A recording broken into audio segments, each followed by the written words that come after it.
After they're convicted of a crime, sex offenders are required to register with police. The idea is to make it easy for police to keep track of those sex offenders. Many states have expanded on that idea. Some post every sex offender's picture on the internet. Other states, like Minnesota, post only the most dangerous offenders. The reasoning is, if you know where sex offenders live, you're safer. Ricky is one of those sex offenders whose picture is on the internet. He was 17, living in a small town in Iowa when he committed a sex crime. I was playing a game of pool at the time I met her, and she came up and we started talking. And I asked her age. She told me she was 16. So we went out there, we danced, started dating, and we ended up having sex twice. But the girl wasn't 16. She was 13 years old. Ricky was admitting to a crime. A few months later, when the girl ran away from home, Ricky was questioned by police. And I just told him the truth because I didn't think I was going to get in trouble. I told him that I had sex with her twice, and he told me, well, the parents ain't pressing charges, so we're just going to go ahead and let you go home. Soon after, Ricky was arrested. He was charged with 2 counts of felony sexual abuse for having sex with a 13-year-old girl. He faced 20 years in prison. Ricky pled guilty to a lesser charge and was placed on probation, ordered to get sex offender treatment, and to register as a sex offender. A few months later, his family moved to Oklahoma. There, his picture was posted on the internet as a sex offender. Most states have websites with pictures of sex offenders. There's a new national sex offender website, too. Ricky was kicked out of school. He can't go near schools, parks, or daycares. At least 21 states restrict where sex offenders can live. Ricky says he'd planned to join the Navy, go to college, and become a police officer.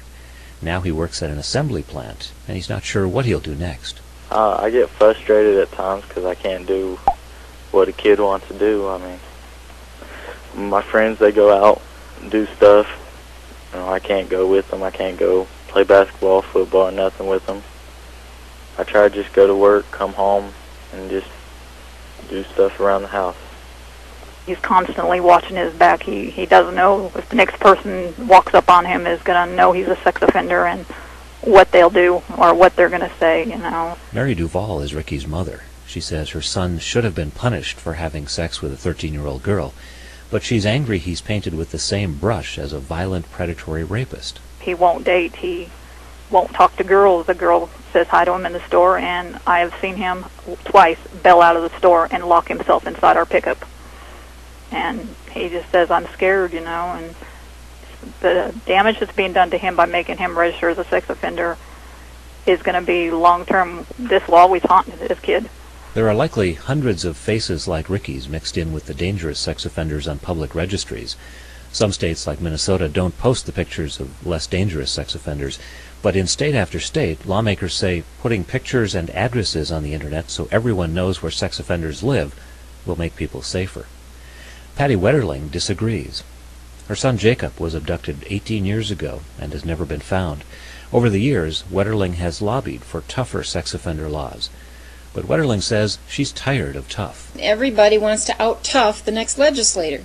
You know, I'm tough on crime. No, I'm even more tough. You know, and it's all about ego and boastfulness. Wetterling says she wants public policy to be effective. She says broad, sweeping laws that treat all offenders the same waste resources and lives. Wetterling recently met a 10-year-old boy going through sex offender treatment. He was sexually abused, and he was later convicted for abusing a younger cousin. He finishes his sex offender treatment program, and then he returns to another state, goes back home, and his photos on the internet while he goes back to middle school. What are the odds that kid could ever make it? It just doesn't make sense. We have to treat juveniles differently. We're setting up an environment that's just not healthy. It's just anger-driven, anger and fear.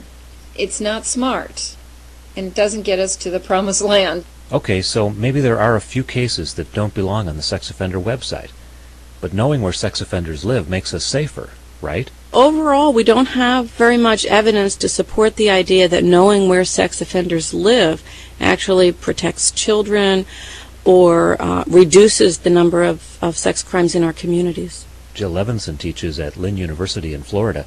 She compares sex offender laws with research to see if the laws are making a difference. She says telling the public where the most dangerous sex offenders live might help prevent crime, but she says posting every sex offender's picture is not helpful. When you're looking at a sex offender registry online and you see a pedophile with several arrests and many, many victims right next to a picture of the 19-year-old with the 15-year-old girlfriend, it becomes very difficult for the public to differentiate and to know who's truly dangerous and how to protect themselves from those people. In many states, community notification has expanded to include restrictions on where sex offenders can live, or requiring all sex offenders to wear electronic monitors. Jill Levinson says making outcasts of sex offenders often makes them more dangerous. They need to have a place to live. They need to be able to get jobs. They need to be able to support themselves and their families. And without those things, they're going to be more likely to resume a life of crime.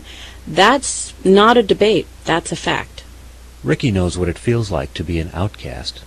His picture has been posted in the local grocery store. He's not allowed in schools or parks. His family has moved twice because of harassment. Mary Duvall says being publicly identified as a sex offender has changed her son's life. She worries telling his story publicly might bring a backlash, but she says she wants lawmakers to know what they've done to a teenager who made a mistake.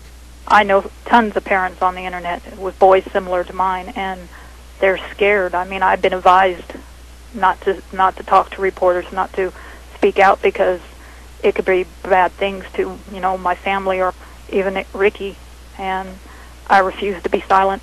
I'm going to fight this, and I'm going to fight this, and I'm going to fight this until someone listens. Mary Duvall is fighting one of the unintended consequences of getting tough on sex offenders. A sex offender label means Ricky is seen as dangerous, likely to reoffend, and someone who probably can't be rehabilitated. Those are among the common perceptions held by legislators who write sex offender laws. Experts say applying the same laws to Ricky and a violent, predatory rapist makes for bad public policy.